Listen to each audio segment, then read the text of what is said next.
Hello, everyone. Thank you very much for coming to this open hour. So it's organized by the IPCC Focal Point for Italy. We'll be speaking in English. This is a webinar that's open to everyone. We are, as the Focal Point for Italy, supporting participation of experts based in Italy. But as I said, we're very happy to welcome everybody to these calls to raise awareness of the IPCC and the process and how to participate. So today we're talking about the call for nominations for the IPCC Methodology Report on carbon dioxide removal and carbon capture, utilization and storage. I'm supporting the Focal Point for Italy, and Giacomo Grassi, who is a bureau member of the Task Force for Greenhouse Gas Inventories, unfortunately couldn't join last minute. So I'm really happy to welcome Sandro Federici from the IPCC Task Force on Greenhouse Gas Inventories Technical Support Unit. So just briefly, an introduction to the Focal Point for Italy. Basically, this is a similar role played by focal points in other countries.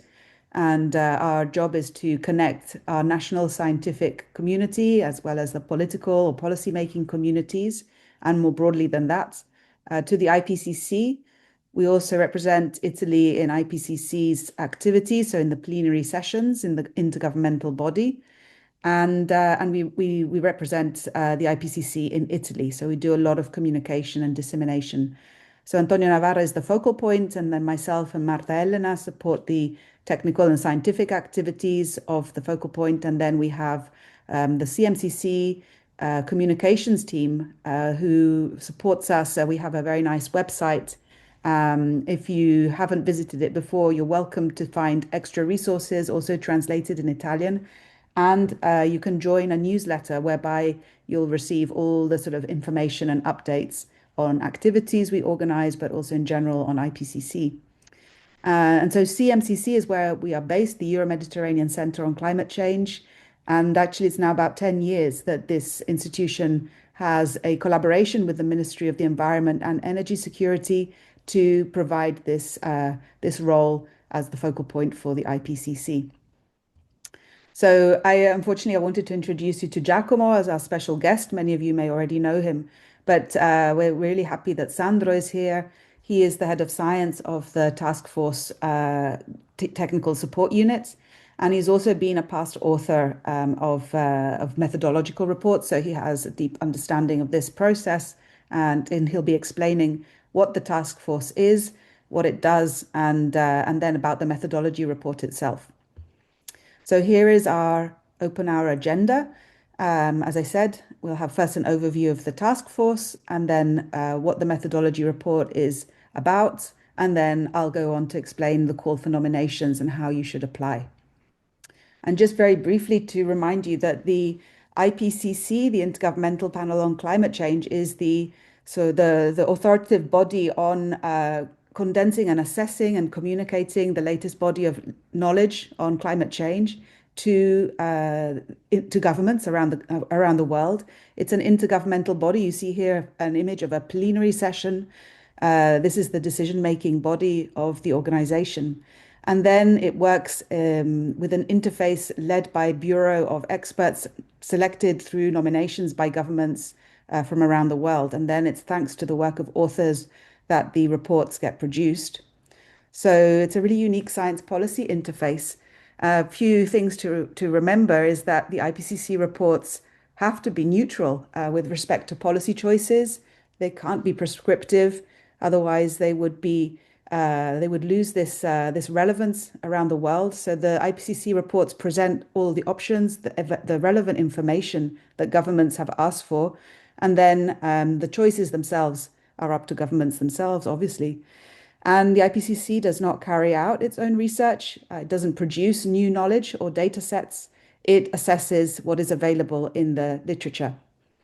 And then the scientists who participate, they assess this information, so based on publications mainly, but also available data sets. And then there's a very well-defined formal process to produce these reports. So it's an iterative process whereby authors prepare a succession of drafts. And the first draft is reviewed by experts around the world. And then the second draft is both by experts, but also government technical representatives and experts. And then the final draft is reviewed by the government representatives. And then finally, there's an in-person plenary session where, in the case of the task force methodology reports, they are accepted with with the governments. And then for the main assessment reports of the working groups, there is a summary for policymakers that is approved line by line. And so here is the overview of the products that will be produced in this cycle, the 7th assessment cycle of the IPCC. So there is a special report on climate change in cities. There's a methodology report on short-lived climate forces that is already underway. And then here you see the CDR, CCUS methodology reports that is due to be published by the end of 2027. And then the 3 main working group assessment reports. And finally, there's a synthesis report, and that will be produced by late 2029. So now I hand over to Sandro, and he'll introduce to you more about the task force itself. And Sandro, just let me know to change slides. Yeah, please do. So we are based in Japan. That's why the pictures. There was the Fuji and our office. Our office is just in front of Fuji. That's just to. We are in Japan because our co-chair, you see the structure, the co-chair of the task force on National Greenhouse Gas Inventories is Japanese. So, as you know, each working group is hosted by the co-chairs countries. In our case, we have Japan and Pakistan, as Japan is the host. Yes, our goal is simply to provide methods to quantify emissions removals. There is no any assessment on the environmental, social, economic impacts and desirability of the activities that generate emissions removals. This is a general misunderstanding also within the IPCC. We just measure to know what is happening. We don't qualify as good or bad what we measure. Actually, you need to measure to know if something is relevant. So we just develop the methodologies and we support the use of the methodology. In practice, we work for the UNFCCC. That's our first, and I cannot say commitment, but in practice, all our work is to support the transparency under the UNFCCC. So reporting, estimating, and reporting emissions removal of anthropogenic origin. This is the disclaimer to the convention for his assessment. Yeah, this is Giacomo is very right. If we don't measure, we don't manage. So we need also to measure what actually most of our measurements are about activities that are harmful for the environment, not vice versa.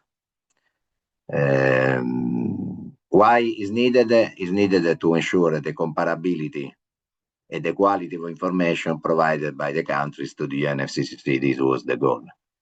Our task force is a kind of spin-off from Working Group 1 and 3 that occurred after the first assessment report of IPCC. And then after the UNFCCC was created, just to support the quality of information provided by countries to the UNFCCC. Okay, the process is the same as for IPCC. We have expert meeting that assess the science and any new development of the science. Then we have a scoping meeting before going to the plenary that provide a scientific view on how should be scoped the report. As soon as a report needs is identified, and the report needs is identified by the plenary, not by the task force, of course. The scope need to be approved by the plenary. As Anna said, this has been approved in the last IPCC session, this methodology report, after a first failure. This is important to know, because countries have environmental consideration on the sources and sinks that are measured. And they want to, that it's such an environmental consideration may make desirable or not the measurements of anthropogenic emissions and removals. And this is a limitation to the scope of TFI. TFI has been created to measure whatever impact the anthropogenic emissions and removals, the emissions and removals from anthropogenic activities. Okay, there will be, as Anna shown, there will be lead outdoor meeting, there will be the review process. It's all identical to IPCC, and then approval session. Thanks, Anna. Maybe. Okay, this is about the guidance. Already said that the main user is the UNFCCC. The use of the IPCC guidelines, they are designed to ensure that the reports are transparent, accurate, comparable, consistent, and complete. Actually, these are IPCC principles that has been then taken up by UNFCCC. What is very important to understand is that we focus on the anthropogenic component of emissions. So a greenhouse gas inventory is incomplete in terms of global emissions and removals. And when you compare a national inventory, the budget presented in a national inventory with other studies, you need to very well identify what is in the other studies, because very often there are other components of the budget of greenhouse gases that the inventory does not include, because those are not anthropogenic. One of the very, very easy example is N2 emission from soils. All soils are a constant source of N2 emissions, but the N2 emission from soils that you have in the inventory are just the fraction which is additional to the natural background. Is the perturbation of the natural background. It's not the entire N2O flux from the soil, even if on managed land. Okay, next. Okay, we are going to have two reports. One is short-lived chemical forces, but is out of scope of this call. What is the goal of this call is about the new method on the CDR. Now, carbon dioxide removal technology and carbon capture utilization and storage, you will see that has been expanded in both in the scoping meeting, but also then confirmed by the panel to something which is larger than just the technology. There is a lot of follow stuff there. Soil, which are, so there is a big natural component. It's not just a technology-based report. Let's see. What is excluded? Yes, of course, excluded natural CO2 uptake. Now, this excluded natural CO2 uptake not directly caused by human activities. This is not what the report will have. The report will focus on CO2 emissions and removal from managed land. Managed land is the proxy that determines what is anthropogenic or not in terms of CO2. So there will be all CO2 uptake in managed land without a further consideration, because it's not operationally, that's okay, the language is not operationally feasible to separate emissions and removals, but it's also extremely complicated to track them across time, because emissions and removal means carbon stocks, gains and losses. Now, phasing out some carbon stock gain requires then for symmetry to phase out carbon stock losses. And this is, going in this direction, it will produce a fictional accounting of CO2, not without any possibility to verify with the real measurements what is actually happening. So that's why the focus is on the managed land, and that's why any emissions removal of managed land, any emissions removal of CO2 on managed land is to be reported, because directly or indirectly caused by human activities. Anthropogenic include both components, not just the direct emission. But this is there is some differences with the working group that we need to be reconciled, I understand, in this cycle. Okay, then we also, to support the implementation of the guidelines, we produce a software that is used by country to produce and submit to the UNFCCC their National Greenhouse Gas Inventory. Okay, maybe we may skip the others. Do you want that to say no? Okay, thank you. I don't know, do we have questions or everything at the end? I think you can carry on and introduce the methodology report, and then we can stop for questions. And you know, if you have any questions, you're welcome to write in the chat as well. But anyway, we'll pause at the end of this description. Let me open the chat. Yes. Yeah. Okay. Go ahead. Okay, let's go with the focus of this call, which is the report, the new methodology report. Background: this was proposed in Istanbul. The picture that Anna shown was indeed from Istanbul. It was proposed by some countries. Mostly US was the supporter, which is not anymore active in the IPCC at the moment. It was decided that TFI has to do an expert meeting and then to produce a methodology report. So it was already decided that the methodology report is to be produced, even if an expert meeting should have been held, just to consider maybe to scope, to have a first scoping of the report, so to see what actually can be added to the guidelines to cover the emerging technologies for carbon dioxide removal. That is the main focus. This meeting was hosted by the Austrian government in Vienna, and then there was the scoping meeting still in Europe, this time hosted by the Danish. There was a lot of discussion in these, in both of them, and the most of discussion, and not surprisingly, was on ocean-based removals. The scope started quite large because the basis, probably is in the next slide, maybe it's worth to move. No, it's not here. Anyhow, now I say, then we'll see. This is because all this work was started on the basis of the assessment made by Working Group 3 in AR6.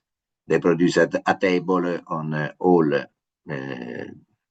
viable, let's say, potential, eccoli qua, yes, this table, on all relevant CDR methodologies, and the participants to our expert meeting and the scoping meeting were requested to make their work based on this assessment, to consider if any of these required additional guidance, and if any additional CDR method should have been added.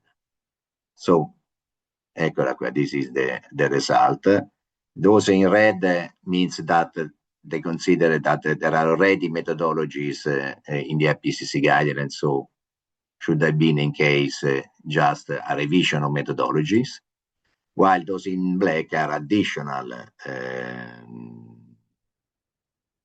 They need additional guidance because they are not in the current 2006 guidelines. You see here, this is open ocean fertilization, and there is also the alkalinization water bodies, so the ocean-based removals. The ocean fertilization was not supported in both the expert meeting and the scoping meeting, so was not presented to the panel. To the panel was presented the alkalinization water bodies, but after a first failure and the second long discussions, the organization of water bodies has been excluded, but IPCC is required to hold, but it's not clear when, an expert meeting that deal with the organization of water bodies in particular. So we'll see when and how this will materialize. What is important is that it's not just mandated to TFI. Should be an expert meeting mandated by the working group plus TFI. This is because parties wish to have a consideration, socioeconomic and environmental considerations that are out of the scope of TFI. This was a big point of discussions. Okay, the scope methodology is carbon capture and carbon dioxide removal. The difference is very simple. The capture is from a source of anthropogenic emissions, and the removal is from the atmosphere. These are the two differences. The carbon capture is not a removal, so it's a negative quantity, but it's a negative quantity subtracted to a positive quantity. So at the end, the quantity is positive. Or in case of bioenergy, result in negative emissions. It never result in removals. While the carbon dioxide removal technology, forest is a carbon dioxide removal technology, those produce removals because they remove CO2 from the atmosphere. Be aware that you may have direct and indirect removal from the atmosphere. Forest, they directly suck CO2 from the atmosphere. The technology, which is the carbon dioxide removal from ocean, that is in the scope. This is indirect. Also, the carbonation of cement, this is indirect because the CO2 is extracted from the water. And then for osmosis, the water take up CO2 from the atmosphere.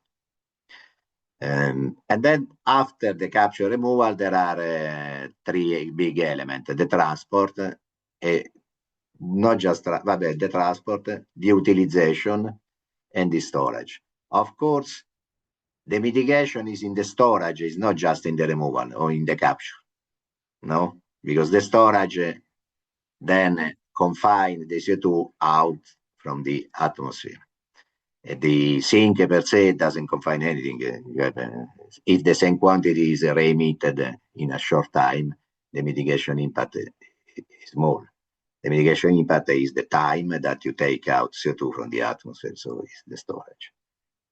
Big issue, cross-cutting issue, is the transfer of CO2 among categories, sectors. You know, the greenhouse gas inventory has sectors: energy, industry, product use, waste, and the follow, which is agriculture and the other land use. So the transfer among sectors and the transfer among countries, so means the international transfer, so which means that CO2 get out from an inventory because the country, the greenhouse gas inventory of a country cover the country, territory. This is the approach. The approach is to estimate emission when and where those occur, the general approach. So this is a challenge in this case. We'll see how it will be addressed. And also the use, the production of CO2, of product with CO2 imported, the transfer of products in other countries, the use of these products in other countries. Of course, also the storage within the territory in another country. So all these cross-boundary issues, also cross-sectoral issues, will be the most important in terms of methodological framework, in my view. This is my personal view. The estimation of carbon dioxide removal is quite banal because all this technology, they physically measure the CO2 taken up and then pumped in whatever reservoir. Okay, next. Okay, this is the status. At the moment, we already have in the 2006 guidelines a chapter on carbon dioxide transport, injection, and storage. But this is just look at the emissions. No, is the emissions associated with the transport, the injection, and the storage. It doesn't look at the negative component of the process.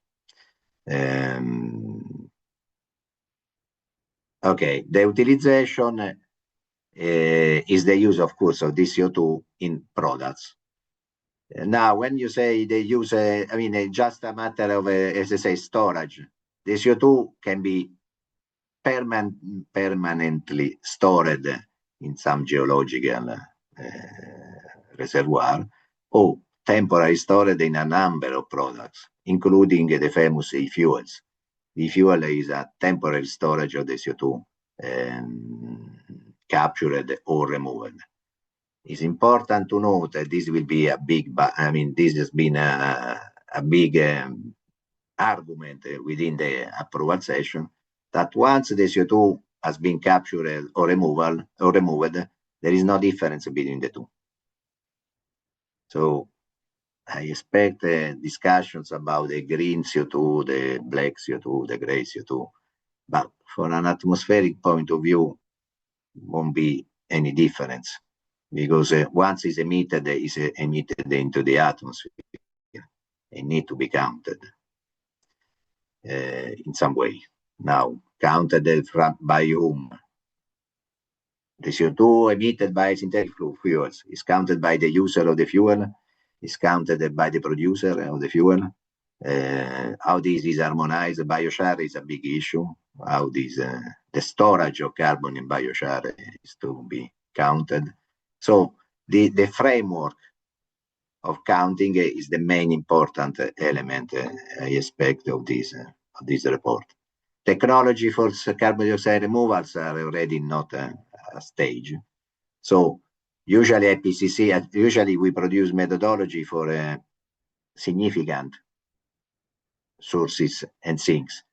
This is an exception. Carbon dioxide removal technology are not yet removing any significant amount.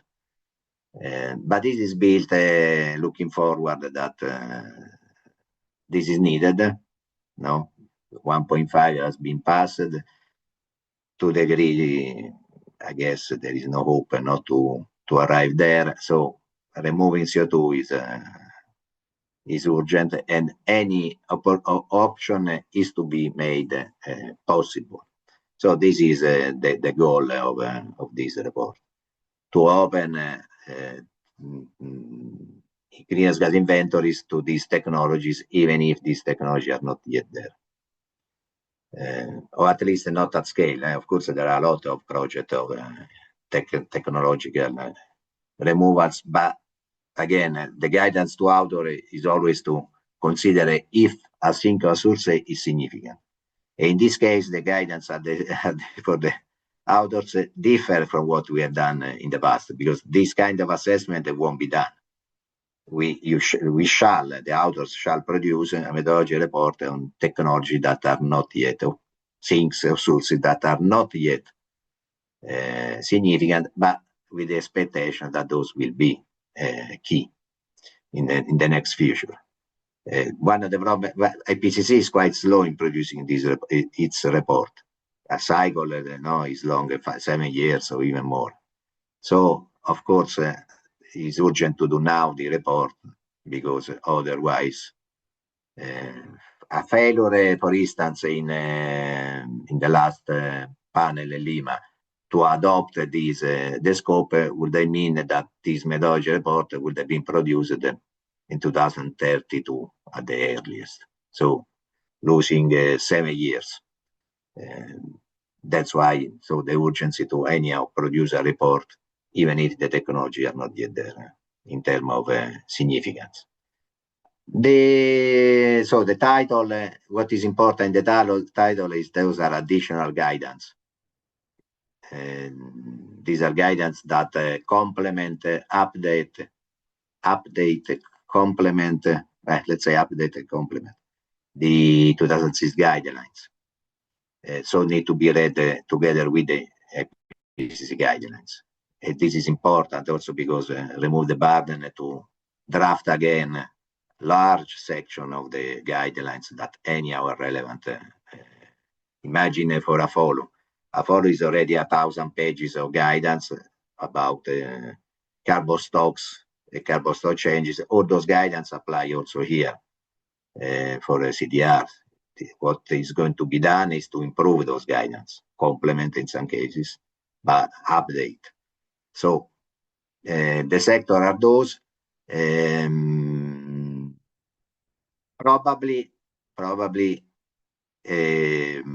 there will be, well, this is not very important. The new is that there is a new sector, which is a carbon dioxide capture, removal, transport, storage. So this has been set as a new sector, not just as was before as part of the energy sector. The main reason is that all this is cross-sectoral. Energy and IPU are expected to contribute to both of these, both to these activities. The allocation would have created more confusion than helps. So having a volume self-standing helps in having a consistent, a coherent treatment of all the aspects, including utilization and storage means also mass balance, ensuring that CO2 removed, CO2 captured, CO2 emitted, the CO2 stored, they maintain this quantity mass balance across time, which is key for accurate estimates. Okay, probably the biggest, okay, this is here. The biggest volume will be, volume 1 doesn't seem very big, but all I said about cross-boundary, cross-sectoral counting will be there. So will be probably the most important volume will be volume 1. Energy, okay, carbon capture. Industrial product, you will have also the carbonation of cement. This has been a strong push. It's not expected to be a very big source, but sorry, but anyhow, is factual. It's okay. What is new is the consumption and use of CO2 containing products. There's been already a discussion about the e-fuels. Are those in IPU and the energy or in volume 6? We'll see. My expectation is that those will be in the energy sector. AFOLU, you see there is a lot of AFOLU. There is a lot of work on soils, biochar. Biochar is a very interesting element. I mean, that's why I said the volume 1 is key. Biochar is a biological stock, okay? So AFOLU, biological origin from biomass. Then can be used to capture CO2. No, there are systems that use biochar to capture CO2 from fuel combustion, and then they use this enriched CO2, this enriched biochar, either goes to the soil again to AFOLU, or as a number of applications which are possibly IPU. So you have one element that is a removal in terms of biomass production, is a long-term storage. The storage may occur in the AFOLU, but also not in the AFOLU. Is also an element of carbon capture and storage again. So there are other cross-cutting issues that make this report interesting. Okay, then there is other durable biomass in AFOLU is important because I don't know if you are, I mean, for experts at AFOLU, this is very interesting report because AFOLU for harvestable product has 3 methodological approaches. It has not just one. The 3 methodological approaches, they differ on the attribution of the removals and of the emissions. And now that other products, other removal processes are going to be added, it's very important to see how these harvestable product will be harmonized in the conceptual approach in terms of assignment of the removal, the emissions, and then of the storage of carbon. Okay. Okay, volume 6 is all new. And direct air capture is the main driver for this report. Thanks.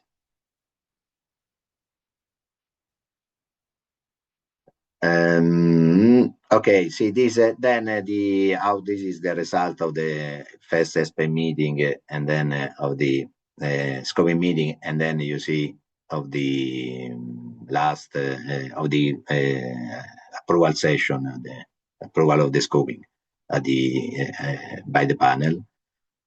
Some of these are all the methods that were described by working group 3 in the AR6. And there are some no, because okay, afforestation, agroforestry already included, so nothing to do. Open ocean fertilization is the one that has been excluded. More than unclear delineation is that it's not very clear if it's at the end is a sink. Like that is the main point. There is no certainty that open ocean fertilization is actually a sink. Alkalinization was adopted by UC, is removed by the panel. Wastewater, yes, wastewater based. I mean, see, it was a very low significance. I mean, it's very insignificant sink, and it will remain an insignificant sink. So this is really an issue of significance that is not worth to spend money there. Okay. Next. Yes. Oh, this is the work plan. This is very important. The work plan.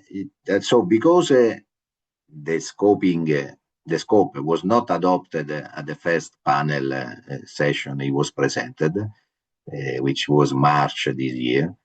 Now the entire work plan has been compressed because anyhow the deadline remain the end of 2027. Why it shall be done by the end of 2027? Because this methodology report shall inform the production of the next NDCs by 2030. So that's why there was this big push. The call on nomination is already, you see, is already ongoing. The deadline is Friday. In case IPCC does not receive enough qualified proposal nominations, this will be extended. The range of expertise needed is large, you've seen. So won't be easy to cover all. And the problem is that anyhow we have a limited, the budget for authorship is limited. So authors with multiple expertise will be preferred, likely. Okay, then there will be a steering committee. In the steering committee here is not written, but also working group 3 for sure will be included. One member of working group 3 bureau will be there. There will be a selection of the coordinated lead authors, and the review editors. First half of 2026 is, I mean, it will be likely by January at the latest. So it will be very early, very early in 2023. This is because the first lead author meeting is in April. It will be in Roma by the end, hosted by FAO. So the authors need to be invited at the worst case 8 weeks before the meeting, possibly 3 months before the meeting.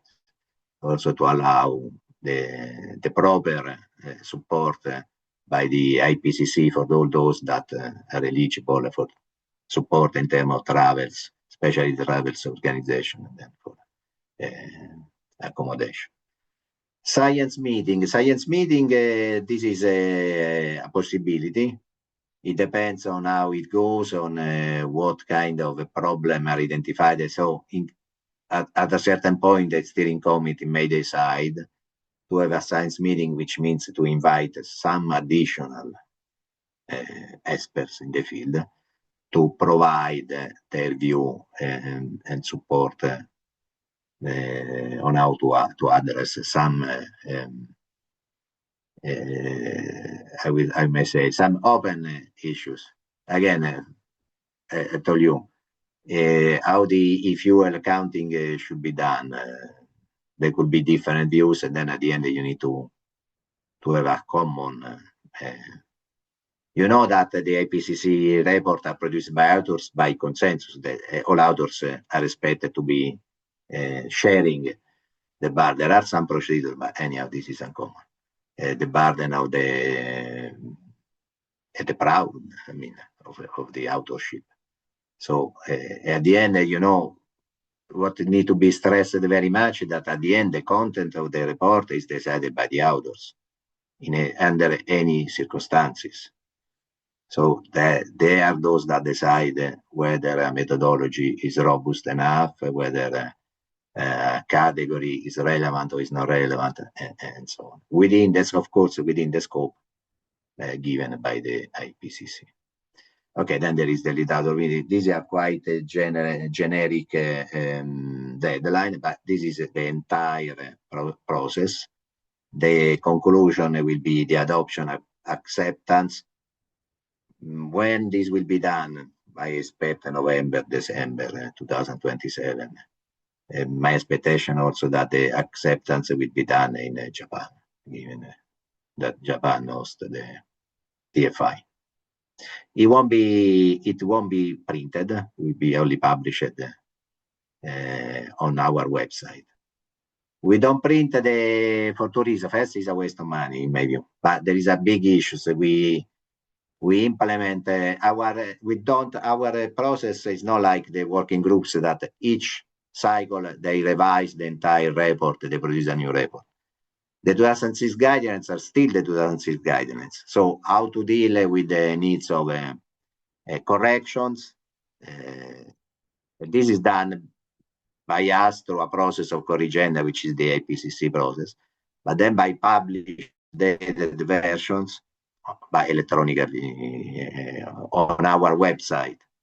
So having a printed copy of the 2006 guidelines is a problem than a solution, more than a solution, because it contains errors that have been removed. Right. Next, if there is a next.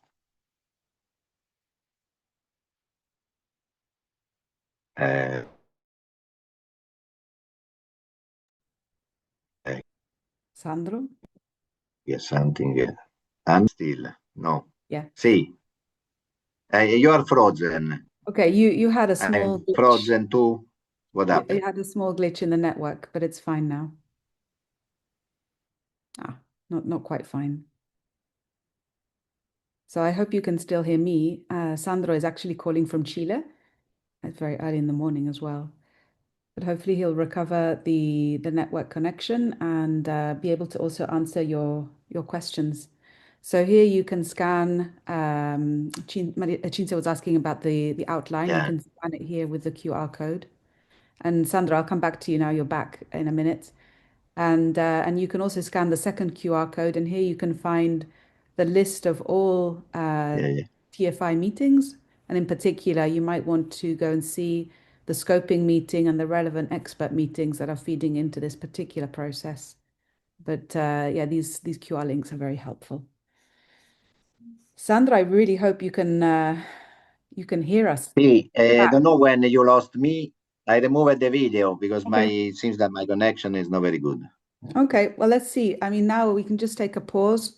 There are some very good questions in the chat. Maybe you can see them as well, but I will help maybe move through them.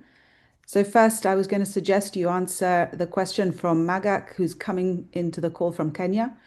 And he asks how the methodologies highlight how we deal with residual uncertainties of CDR in MRV.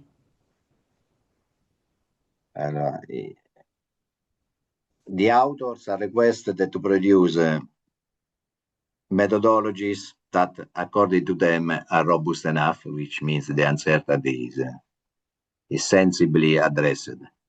Now, the IPCC methodologies require for each estimate. I guess I lost you again. I'm online. Yeah, we can hear you. Yeah, keep going. Anna? Yes. No. Yes. Oh, we can hear you. See, okay. Yeah, sorry, I thought it was frozen. See, Yeah. so the IPCC methodology are made to estimate the emissions and removals, but always with the associated uncertainty. So the uncertainty is going to be declared. Then it's up to the countries to decide what is acceptable and what is not.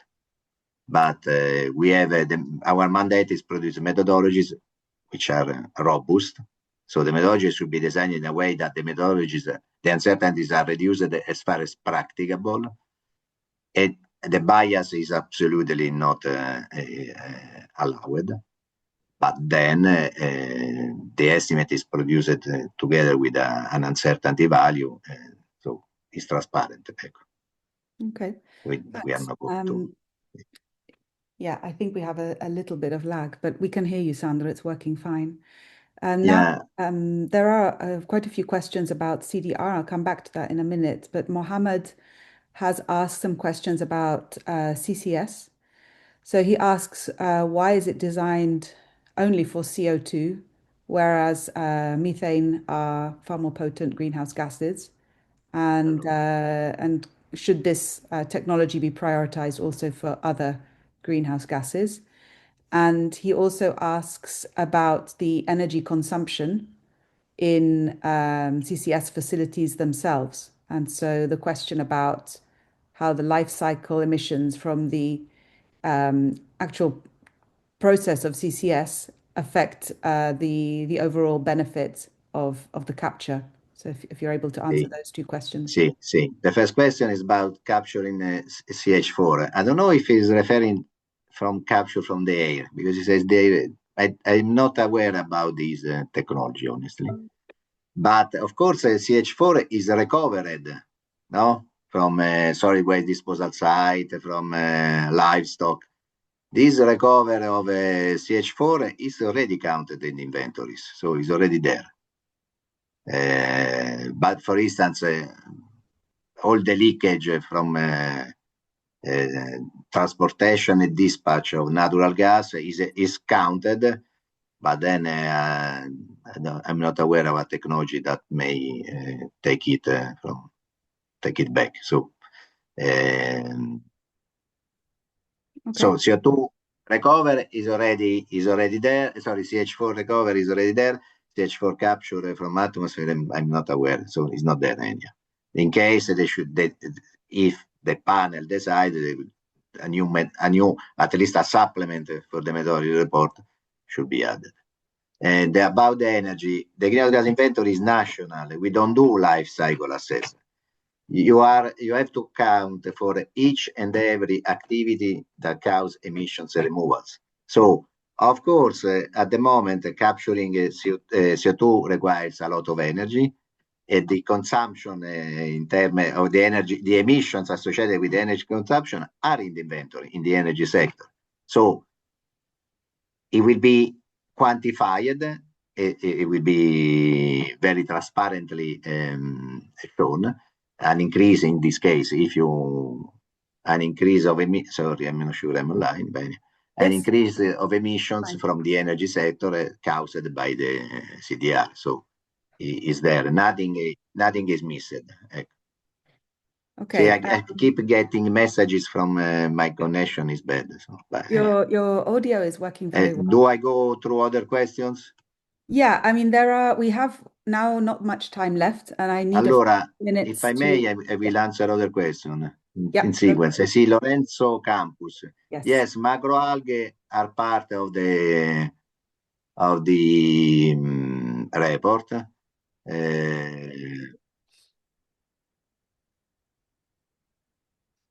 Okay. And now we lost Anna. Yes, you're back. I can also take my camera off to see if it helps. 1 second. Anna? Yes, No. yes, we can hear you. Ciao. We can hear you. Let me just take my camera off to see if it helps. Sandro?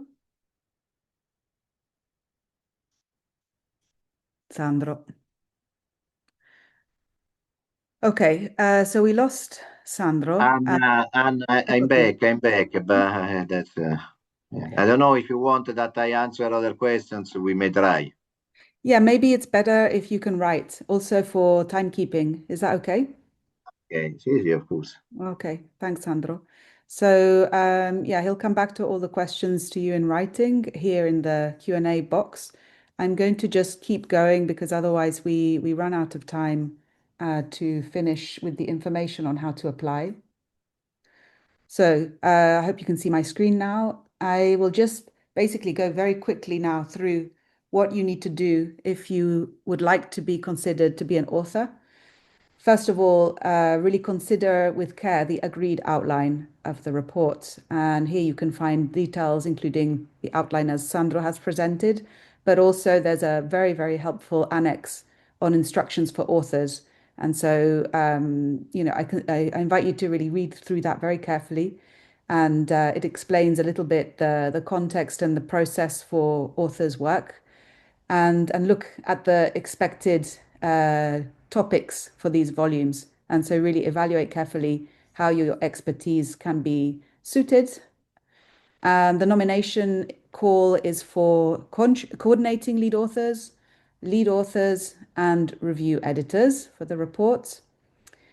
As Sandro said, the IPCC deadline to receive nominations is the 12th of December. But I'll come back to the process in Italy in a minute.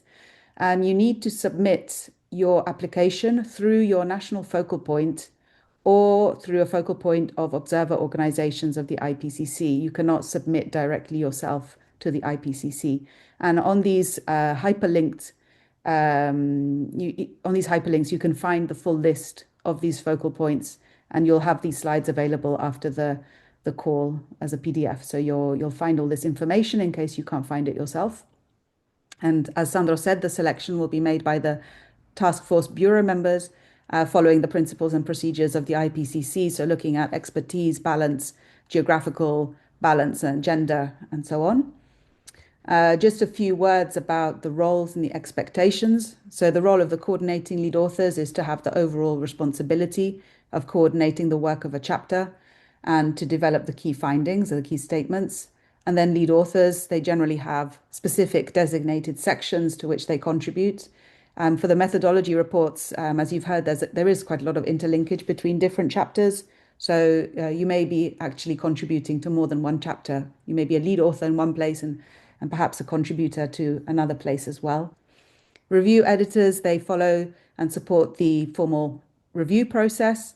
They ensure that all the comments are responded to appropriately, and they'll also help in case there are more substantive issues or any controversies. They'll be there as a resource to help authors on how to address these. And again, here is a hyperlink that explains the principles that govern the IPCC work, and you'll find all the basis, shall we say, for this IPCC assessment process. And just a few words here about the responsibility, the shall we say, the how to say, you need to fulfill the role of the author to remain an author on the report. So you're expected to provide substantial contributions that are accountable to the underlying literature, and you'll work with the other author, in the team to reach that consensus as Sandro described. And also you'll need to respond to the review comments and attend all lead author meetings in person. So there are 4 lead author meetings, and it's really an engagement that needs to be made because, shall we say, missing out on these key parts of the process can really hold up the process overall. Obviously, there are a lot of in-chapter meetings that happen online. And then finally, a subset of authors will attend the final approval plenary session as well. As a reminder of the the expertise that has been sought for the authors. Here is a list. It's very, I think, logical, having seen the outline of the report. I'm not going to read through it for the interest of time. And now, specifically for Italy, the only specific information here is related to the deadline, which for experts based in Italy, we need your submission by actually Wednesday, the 10th of December, because it helps us make all the checks that the application is made correctly. So other countries may have other processes and deadlines. So if you're based in another country, I recommend you contact your focal point as soon as possible to find out if they have an internal deadline as well. So really follow these steps as outlined here very, very carefully. It's not a complicated process, but it has to be done precisely. Otherwise, actually, the system to submit the nominations doesn't accept the files. So you would download the official Excel nomination form. You need to identify which chapters and volumes you think are relevant for your expertise, where you would like to contribute, maximum of 5. And you provide some information about your background expertise, any relevant publications that highlight that. And then you send also your updated CV, maximum of 4 pages. There is a file size limit of 2 megabytes. And please rename, as indicated here, your files so it helps the management of the documents. And again, for Italy, please submit by Wednesday, 10th of December to the Italian Focal Point email address that you see here. And incomplete submissions will not be considered for the selection process. So for those based in Italy, our internal procedures are such that we require that you have the support of your affiliated institution to participate in the IPCC. One, because it takes time from your daily work, potentially, and then the other is we need your affiliated institution to cover your travel for those 4 lead author meetings. Those of you who are based in developing countries, the travel to the meetings is supported through the IPCC Trust Fund. So you will be covered fully for your travel expenses by the IPCC itself. Beyond that, there are many ways to participate in the IPCC. So if you feel you're not necessarily suited to be an author, or in the end, unfortunately, you're not selected, please contribute to the literature, because that's what the basis is of these reports. And then as a reviewer of the process. So I can't underscore enough how important it is to support those who are in the author teams, that are actually quite a limited group of experts, to help them with their work by verifying and contributing and suggesting improvements and ways to strengthen the assessment and the reports through the 2 expert review processes. And then sometimes authors will select additional experts to support them as contributing authors, either because you provided very substantive and useful review comments, or because they miss in the author team a specific area of expertise and they need something quite specific. So they may go find an additional contribution, which is quite focused. You don't enter the authorship process, but you are contributing to the report overall. And so, final slide, just to really motivate you to join this process and to participate in the IPCC. So it's a very, very unique and interesting interface where experts bring their knowledge to the policy interface, the policy landscape, whether at national scale, but also these reports are relevant at many different scales and different types of policymakers. IPCC is recognized as the authoritative basis for international policy and at all scales on climate change. And they definitely become very useful basis for communication. So you may find the reports are very useful for your work in communicating information on the topics you're working on or other relevant ones in your country. And then participating as an author is really stimulating. It really builds new connections, new avenues, you come in contact with a wide variety of experts. So it's a very, very enriching experience. So I stopped there. I don't know, let me check the time we have. We've just run over time. So this is just to say thank you for being here. You can find, I will provide the slides. I just saw your message, Larissa. I will provide the slides with the recording. This is recorded so others can also watch. It's a very nice resource, thanks to Sandro and Giacomo as well, who provided the slides. You'll find all these hyperlinks so you can follow the IPCC directly yourself. If you found this webinar through our LinkedIn or social media postings, that's great. But you can also find on our website for the Focal Point for Italy this newsletter that you can sign up and have more information. So just check very quickly a couple of questions. Mohammed, is it true nominations? So yeah, I think I replied, Mohammed, in that if you are based in a developing country, you will have your travel covered to the lead author meetings by the IPCC Trust Fund. There isn't any funding available for the work itself. And yeah, and Sandro, if you're able, do you actually have the dates of the first lead author meeting? Yeah, but no, it's not published. But It's not anyhow, public yet. April is already a good catch. When? Sorry? April, April. Okay, Aprile, April next Aprile, year. Okay, well, Roma. as soon as the host institution makes the Not during Easter. I may also say that won't be during Easter. Not excellent. Easter. Okay, well, we have to kind of just wrap up super fast. I hope this was useful. How much travel, Lorenzo? 4 meetings overall during the process to prepare the reports.